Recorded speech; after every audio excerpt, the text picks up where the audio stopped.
Hey there, this is Ethan with Optimized Outreach, and in this video I want to show you the most common mistake I see with writing emails. And I thought I would do this if you're writing a cold email and you need some advice. Maybe you're just starting or you've already written one and you want to revise it. I'm going to show you the common mistakes I see in scripts all the time. I'm going to go through a live example, and then I'm going to actually give you the exact template I use for my first email and why it works and why it's so powerful. And so to do this, I wanted to go through a live example. So I did actually bring up an email from a client, and I wanted to walk through maybe just some of my first thoughts here. So I'm going to make a document here, and I will walk you through this as I'm reading it. So the subject line: is AI the secret sauce for your clinic's growth, stepping into the future of cosmetic clinics? Both of these sound like an ad or like the title of an ebook or maybe even a newsletter subject line, right? And so the reason these don't work, or the reason that these are not recommended by me, is that they take away the personal contact points, right? So backing up a little bit, when you're doing cold outreach or you're doing cold email, you want to establish like some kind of sense of peer-to-peer, I guess, connection, right? It doesn't have to be peer to peer. There's other ways you can like connect human to human, right? Like you can talk about skiing or about some kind of hobby that you have. And that could be a way to connect to someone. But the idea is you don't want to come across as just a marketer or a salesperson, right? You don't want to have that kind of connection or frame for the interaction. And so, is AI the secret sauce for your clinic's growth? Another question I like to ask is, would you send this to a friend, right? Because we're trying to frame this as a peer-to-peer interaction. And so if you had an idea for a friend, let's say you another friend's business, and you wanted to send them a quick email, what would you send them, right? So kind of first thoughts on this email is you want to establish a peer to peer or human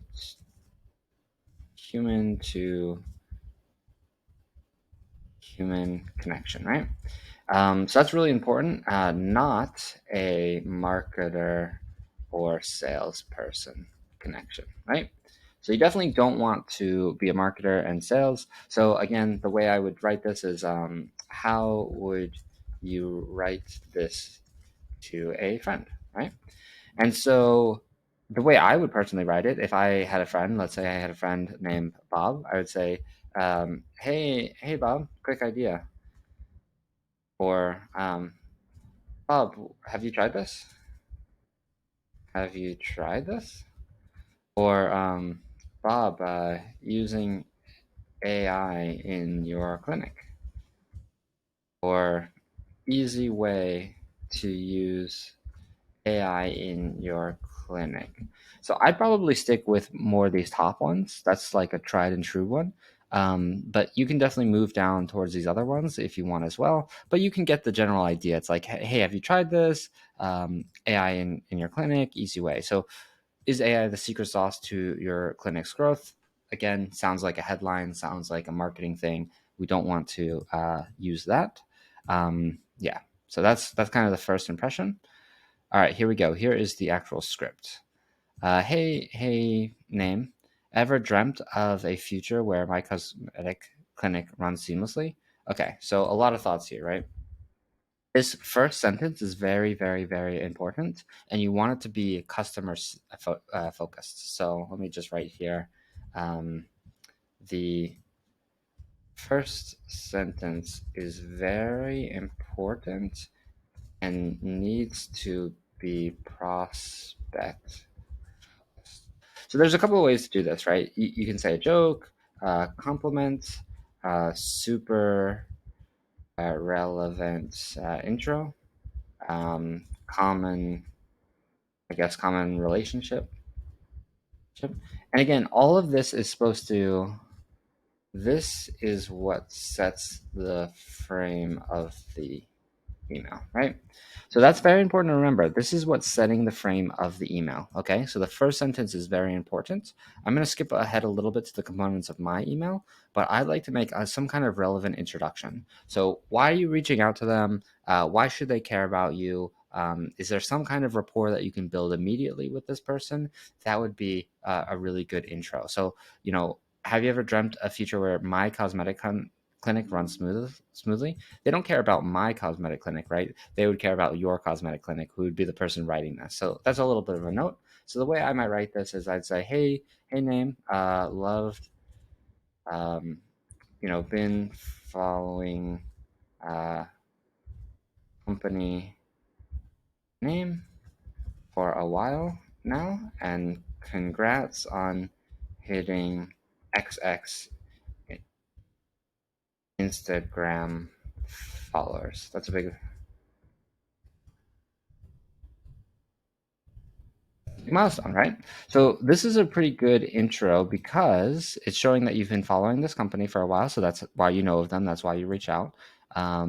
And congrats on hitting XX Instagram followers. So that's an actual number that is true that they would be excited about, right? Maybe they just hit 10,000 and you congratulate them on that. And maybe they didn't know about it. So that's like a way to remind them and give them kind of a good energy boost, or they did know it and it's just like kind of letting them uh, know that other people are paying attention and they're doing a good job. Because in entrepreneurship in general, you don't get a lot of congratulations, right? And that's why I typically like the compliment. I think it's very, very helpful, and it just sets people in a good mood, right?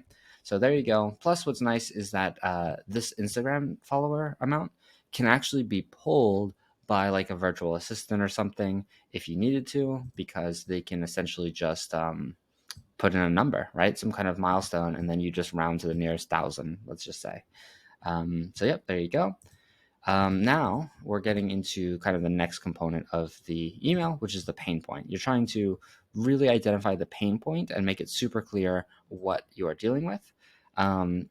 So ever dreamt of a future where my cosmetic clinic runs seamlessly? So there's kind of an implied pain point there.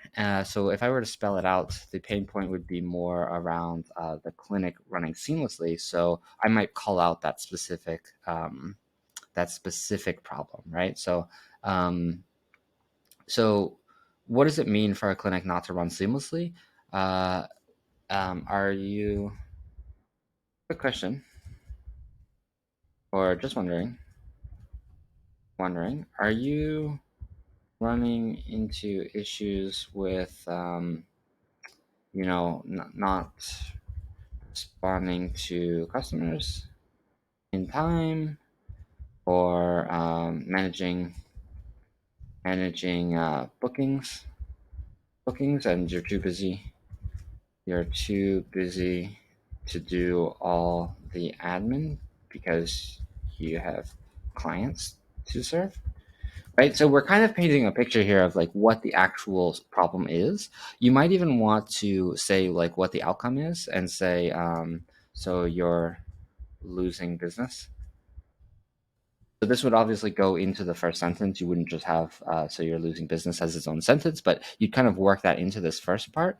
And so the way we're doing this is we're saying the problem is that I'm not responding to customers in time on messages, and there might be a lot of admin with rescheduling appointments and things like that. And because of those two problems, I'm losing business, right? I'm not getting as much customers as I could be. Plus, it's frustrating to the actual clients that I have.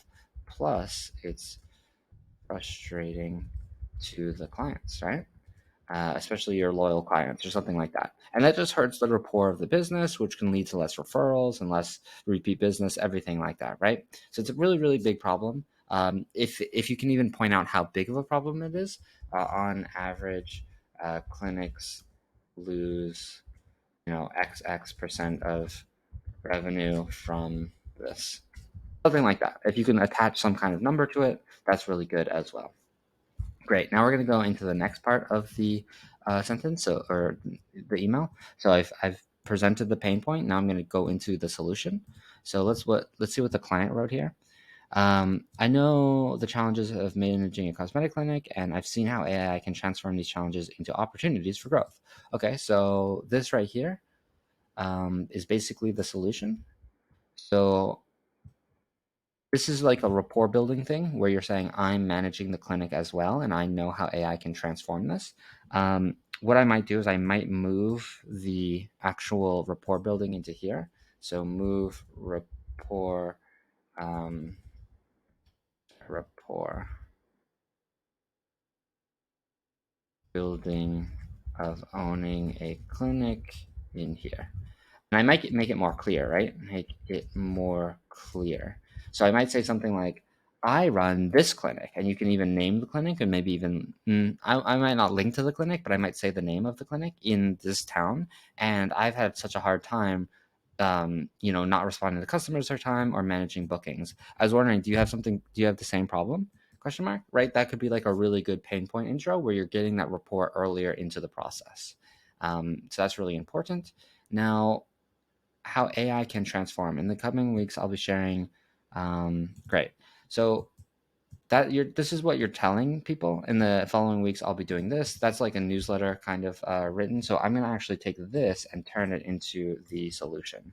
So I learned how to use AI to transform these challenges into opportunities for growth. A little bit vague, so I want to be specific here.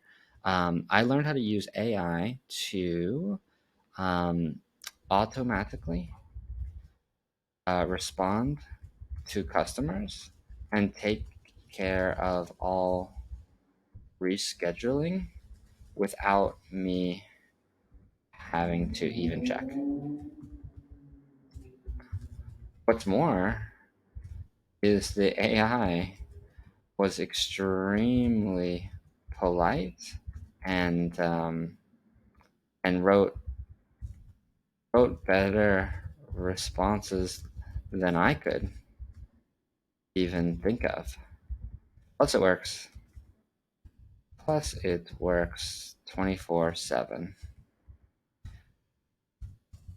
So that might be the solution. This is a little bit long as I was writing this. So obviously, if I was writing this for real, I would have more time to go through and kind of rework this. But I'm just kind of spitting out how I would do this. I learned how to use AI to automatically respond to clients and take care of all rescheduling without me having to even check. So that's the benefit, is I didn't have to check, saving me X amount of hours per week.